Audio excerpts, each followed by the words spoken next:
कि जो भोग विलास के लिए तप किया जाता है वह तप तपश्चरण नहीं है, वह तप नहीं है।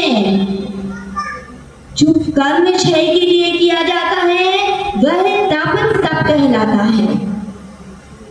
तो ये मेहनत कर रही है, मेहनत करते हैं, कर्तव्य में आएगा, विनय में आएगा, क्या उसमें परिश्रम में आएगा, लेकिन तप में नहीं आएगा। क्यों? क्योंकि वह अपने कर्म क्षय के लिए कुछ कर ही नहीं रहा है, वह तो सिर्फ अपनी परिग्रह की पूर्ति करने के लिए तप कर रहा है। और यदि इतना ही तप वह स्वयं के लिए कर लेता तो वह उसका तपश्चरण मुनि बनकर सामने आ जाता। आज मन नहीं लग रहा है ना? नहीं लग रहा है? ये कह रही नहीं लग रहा है। नींद आने लगी क्या? अच्छा नहीं लग रहा है? देखो दादाजी वो हमेशा हंसते रहते हैं तो उनको देख के ना मेरे को बहुत अच्छा लगता है। मन होता है कुछ बोलने का, इसका मतलब ये नहीं है कि अब जबरदस्त हंसो, है ना? रियाज में आयशा भगवान कहते हैं कि हम रोटी बनाते हैं ना, रोटी मैंने तो कम बनाई होगी, आप लोग ज्यादा बनाते हैं। अरुणा भाभी ने आज रोटी खिलाई थी, पतली पतली भाभी रोटी बनाई थी ना, बनाई थी। तो क्या किया था? आटे को गूंथा था, फिर उसकी लोई बनाई थी, है ना भैया? दीक्षिता भाभी नहीं, दीक्षिता भाभी सॉरी। क्या हुआ? आटे को गूंथा, एक अच्छी गोल गोल सी लोई बनाई। लोई बनाने के बाद उसको बेला, बेलने के बाद क्या किया? सेका, तवा पे रखा, सेका, सेकने के बाद उसको वापस गैस पर सेका तो वह रोटी अच्छी फूल गई। फूल जाती है तो अच्छी लगती है ना?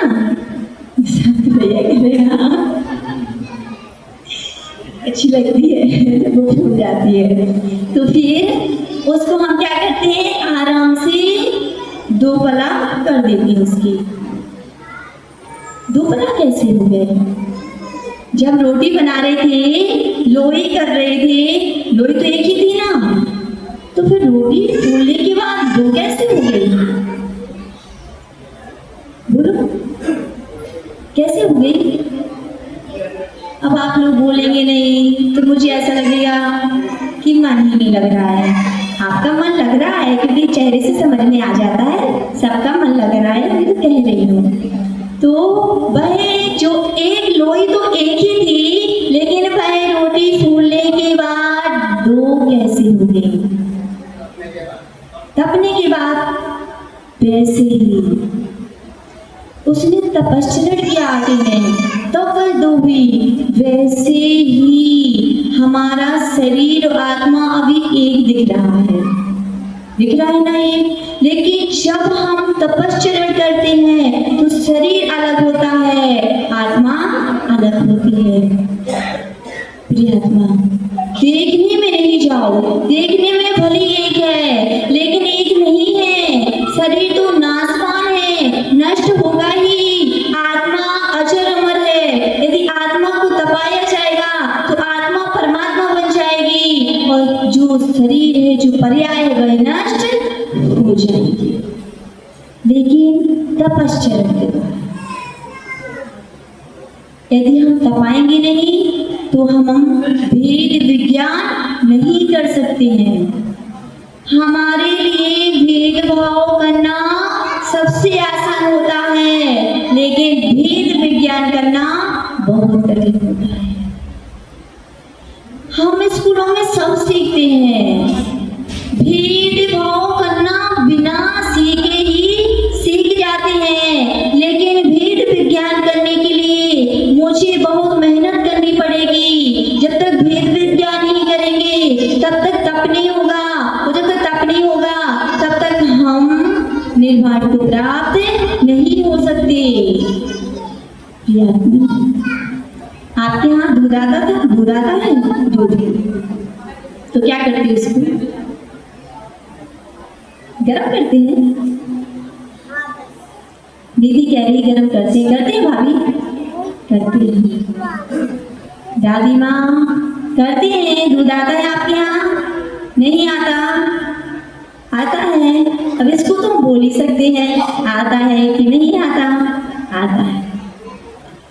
आता है।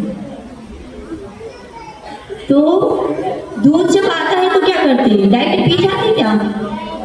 नहीं पीते। फिर उसको गर्म करेंगे तो क्या करेंगे? ले जाके पैकेट खोला और गैस के ऊपर, क्यों?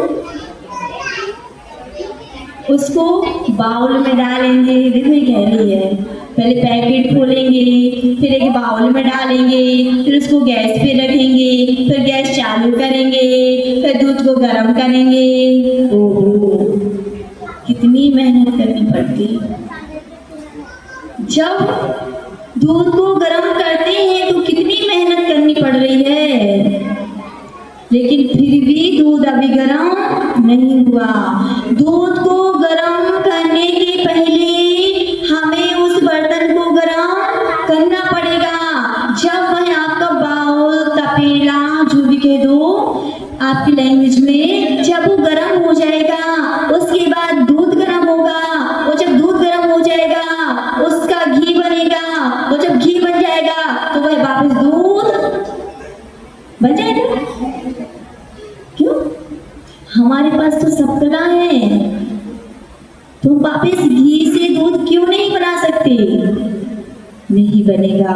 जब एक बार जब वह दूध तब जाता है और घी बन जाता है, घी के बनने के बाद हम उसको वापस दूध नहीं बना सकते हैं। वैसे ही जब हम अपने इस पर्याय, इस शरीर के द्वारा तप करेंगे, शरीर को तपाएंगे, जब शरीर तपेगा तब हमारी आत्मा गर्म होगी, तपश्चरण होगा। तपश्चरण के द्वारा हमारी आत्मा शुद्ध होगी, और आत्मा जब वो घी का रूप धारण कर लेगी, आत्मा जब परमात्मा बन जाएगी तो वापस फिर वैसे जहां में नहीं आएगी। उसके लिए तब तो करना पड़ेगा। आचार्य भगवान ने कहा है, पहले बताओ मन लग रहा है? बोले। आचार्य भगवान कहते हैं, इच्छा निरोधो तपः। इच्छा का निरोध करना ही तप है। यदि हम इच्छा का निरोध नहीं करेंगे तो हम तप कर ही नहीं सकते। तप करने के लिए पहले हमें अपनी इच्छाओं पर कंट्रोल करना पड़ेगा। एक बार क्या हुआ, आपको कहानी में थोड़ा ज्यादा मन लग जाता। एक बार क्या हुआ, दामाद जी घर आ रहे थे, तो आपने क्या किया? जमाई राजा, समझते हैं जमाई राजा घर आ रहे थे तो क्या हुआ? उनका स्वागत नहीं करोगे? करेंगे। उनका स्वागत तो सबसे पहले करेंगे। कहीं ऐसा नहीं हो या गुस्सा हो गए, अग्नि से तप गए तो फिर क्या होगा? पूरा तप हो जाएगा। तो वह जमाई राजा जब घर आ रहे थे तो घर पर आने के लिए सासू माँ सुबह से बहुत खुश थी, बहुत। अरे भैया, ऐसे सबके घर रोज रोज कहाँ जमाई राजा आते हैं, तो उनके लिए अच्छी नई नई पकवान बनाए जा रहे थे। अच्छी सुबह से मेहनत कर रही थी। आज तो ना गर्मी लग रही थी ना ठंडी लग रही थी, ना थकावट आ रही थी ना आराम मिल रहा था, खुशी बस हो रही थी। खुशी खुशी थी क्योंकि जमाई राजा के लिए तैयारी कर रहे थे। जैसे ही वो आए और भोजन के लिए उन्हें बैठाया गया। जब जमाई राजा बैठ गए तो बोले, चलो जमाई राजा जी आप भोजन स्टार्ट करिए। सब दिया, सब दिया। अब क्या हुआ, कुछ सामग्री ऐसी थी जो दूर ही रह गई। अब भैया जब 17 आइटम बनाओगे उसमें से पक्का है कि 1-2 तो रह ही जाएंगी। चौके में इतना आइटम बनाते, बाद में जब साधु चले जाते तो कहते, दीदी आपने नहीं चलाया, हमने इतने प्यार से बनाया था। फिर दीदी आपने ये नहीं चलाया, तूने कितनी मेहनत से बनाया है। बोलती है ना बाद में, ओ दीदी मेरे को तो ध्यान ही नहीं रहा, ये मैं उठा के दे रही थी तो साधु को चल जाता। कितना बोलती, कैसे इतने सारे आइटम में सासू माँ कुछ आइटम देना भूल गई, लेकिन अब वो सामने दिख तो रहे थे, अब सासू माँ का ध्यान नहीं गया। तो जमाई राजा जी दामाद जी क्या बोले, सासू माँ माँ बोलती है क्या होगा, तो क्या बोले बताओ, जमाई राजा क्या बोले,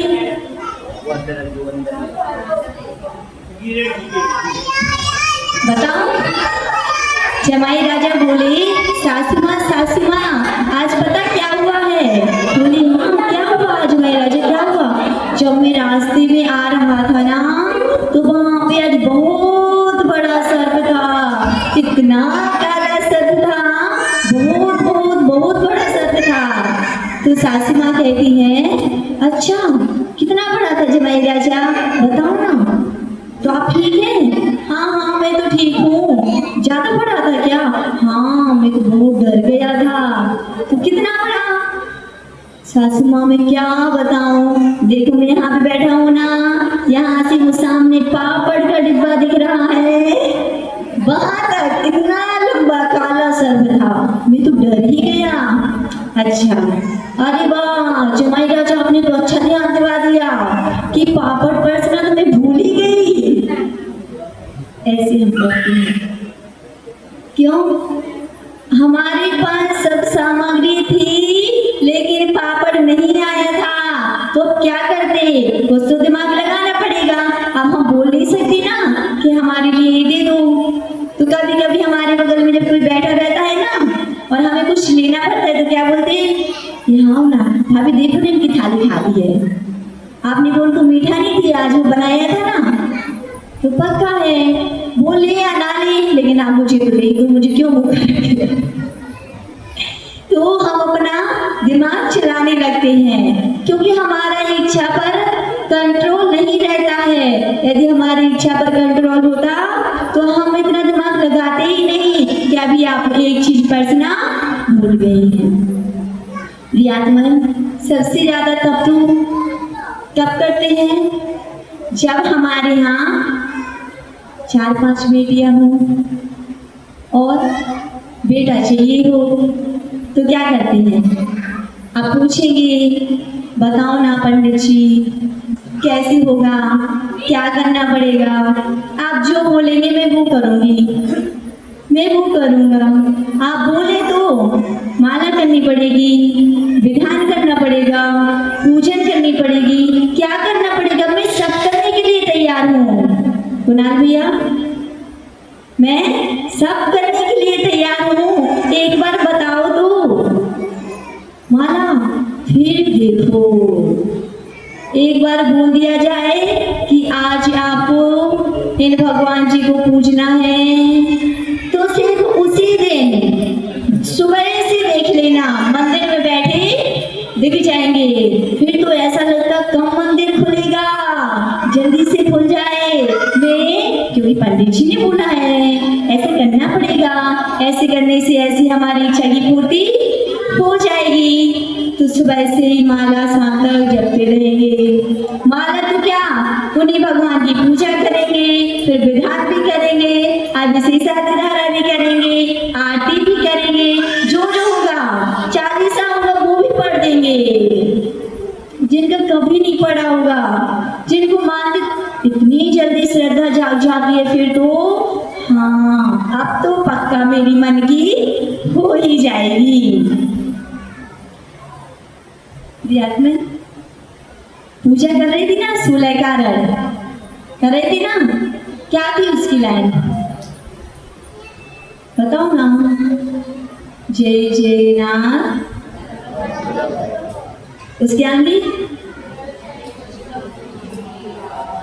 अब देखो अब मैं करती नहीं हूँ ना, इसलिए मुझको याद नहीं, इसलिए मैं आपसे पूछ रही हूँ, बता दो ना।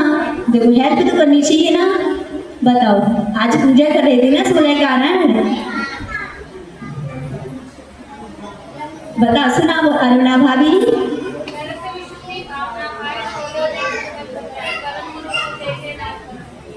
लेकिन फिर हम ऐसा नहीं करते। कैसे करते? जय जय नाथ परम गुरु हो, लड़का मांगे लड़की हो। जब हमें कुछ मांगना होता है और जब पूरी नहीं होती तो हम ऐसे करते हैं। जय जय नाथ परम गुरु हो, लड़का मांगे लड़की हो। फिर क्या करेंगे? पूजन से बन गया। करते तो उसी के लिए है ना। हम तब के लिए पूजा करने नहीं आ रहे हैं, हम अपनी इच्छाओं की पूर्ति के लिए आ रहे हैं कि मैंने जो मांगा है मैं ऐसे से ऐसा करूंगी, तब जाकर मुझे हमारी इच्छा की पूर्ति हो जाएगी। ओहो, एक पुत्र के लिए क्या क्या करते हैं? पैदल चलते हैं, तीर्थों की यात्रा करते हैं, उपवास एकासन करते हैं। उसके लिए कितना भी तपस्या कर लेंगे, परिश्रम कर लेंगे, लेकिन उसके लिए जितना किया इससे अच्छा तो उससे हम अपने आप के लिए इतना परिश्रम कर लेते, यारिका बन जाते, मुनिराज बन जाते, तो वो तप में आ जाता, उससे मेरा कल्याण हो जाता। जब हम समय का मुझे ध्यान है 5 मिनट और, ठीक है। जब माटी के लिए बहुत गूंथा जाता है, उसको चक्री पर चलाया जाता है, पीटा जाता है, क्या क्या नहीं किया जाता, तपाया जाता है, ठोका जाता है। बाहर से तो हाथ देते हैं, लेकिन अंदर से हाथ देते, बाहर से ठोकते हैं। सब किया जाता है कलश बनाने के लिए। तो जब मिट्टी का कलश बनाने के लिए इतना मेहनत कर रहे हैं, इतनी परिश्रम कर रहे हैं, उसको तपा रहे हैं, जब वह मिट्टी तप गई तब वह मिट्टी जाकर कलश बनी। सोना को जब 16 तापों पर तपाया गया तब जाकर वह सोना शुद्ध हुआ। तो फिर हम चाहें कि हमें एक ही भाव में मोक्ष की प्राप्ति हो जाए, एक ही भाव में मैं पूरा तप कर लूं और मैं निर्वाण को प्राप्त हो जाऊं, तो कैसे होगा? जब मिट्टी को भी तपना पड़ा, जब सोने को भी 16 तापों पर तपना पड़ा, तो फिर हमें अपनी इस पर्याय को तपाकर अपनी आत्मा को इतना तपाना पड़ेगा कि जब तक वह आत्मा परमात्मा नहीं बन जाए। बनेगी, लेकिन तप करना पड़ेगा। एक भाव नहीं, 2 भाव नहीं, 3 भाव नहीं, करना पड़ेगा। जब 16 तापों पर तपाया जाता है तो फिर हमें तो परमात्मा बनना है, तो उसको कितना नहीं तपाना पड़ेगा। प्रियगण, पाषाण चित्रकार कितनी हाथ संभाल कर चित्र बनाता है, देखा कभी? उसका एक हाथ हिल भी नहीं सकता। इतनी प्यार से कहाँ कौन सा रंग डालना है, कहाँ पर क्या बनाना है, ये सब चित्रकार भली भांति समझता है। और जब मेहंदी बिछवाते तब क्या करते? मेहंदी खराब नहीं हो जाए, मेहंदी खराब नहीं हो जाए, उसके लिए कई घंटों तक ऐसे हाथ करे रहते हैं। यदि थोड़ी भी ऐसे हाथ हो गया तो मेहंदी खराब